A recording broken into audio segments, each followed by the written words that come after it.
our CEO and founder, came to me on a Tuesday and said, hey, by next Monday, I need you to onboard 800 people. I jokingly responded to him that we would AI our way out of this. And on that Monday, we successfully onboarded 800 people. And since then, AI our way out of it has been our motto. I am your host, Pat McCarthy, and this is Transformation Architects.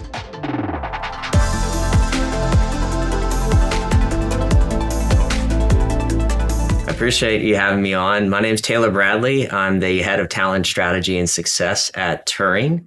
Turing's an AI infrastructure company. We help the world's leading AI research labs improve their capabilities of their large language models.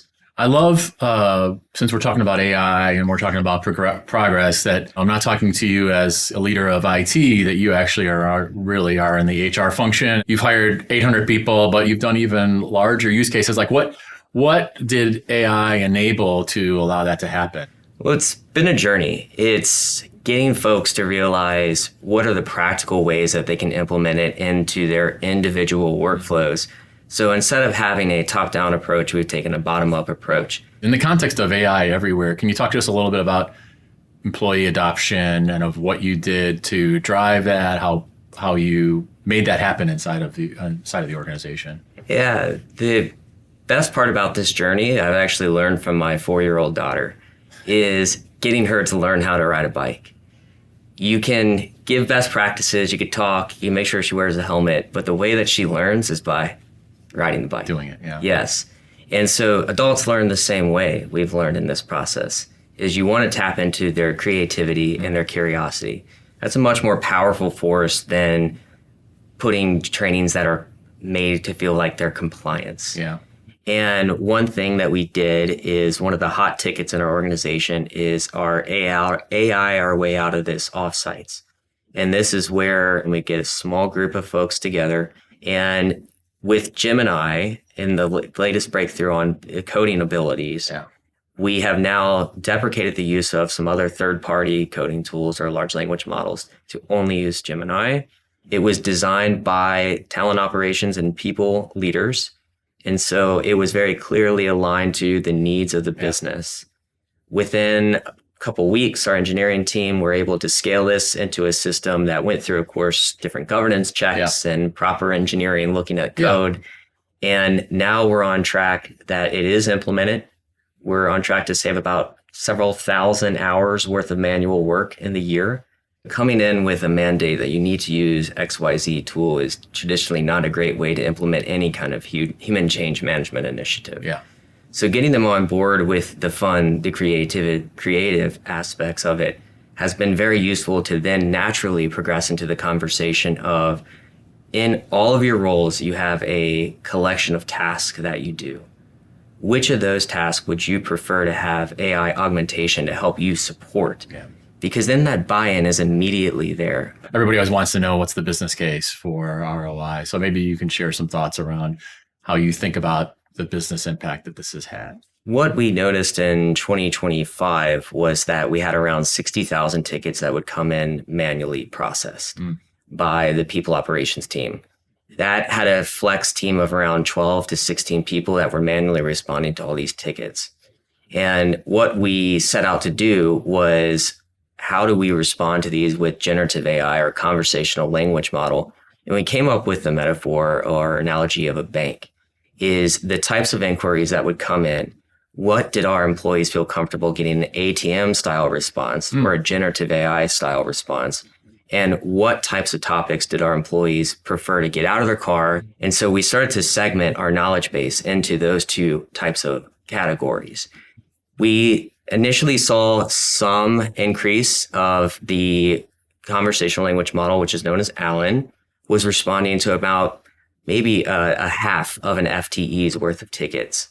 As we continue to refine the instructions and add to the knowledge base, we had an inflection point over a weekend where over the course of a weekend, about 72 hours, it started to do the amount or volume of tickets of about 5 FTE. Wow. And was doing that satisfactorily to our employees, but also to us. Yeah. It freed up a significant amount of time for our people operations specialists to focus on the 20% of tickets that someone wanted to speak to the bank teller.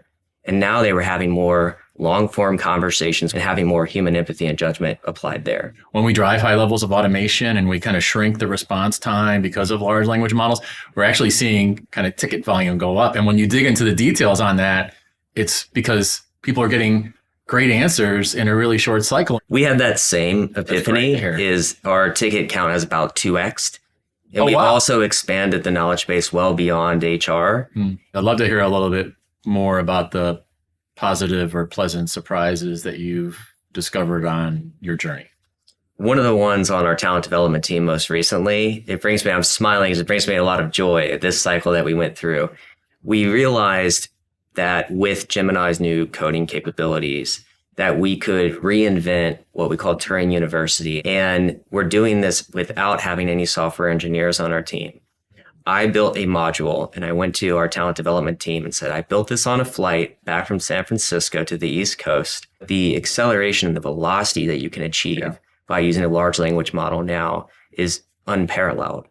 And so that's where we've reduced creating content times from an industry standard of 2 to 5 weeks down to about 2 to 4 hours. Yeah. In the new world reality, everybody's a coder. And then this idea about exponential growth, we are really bending the curve here.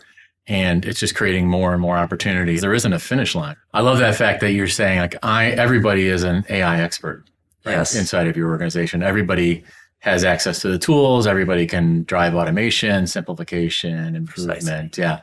The thing that we often hear about AI adoption at scale is related to trust.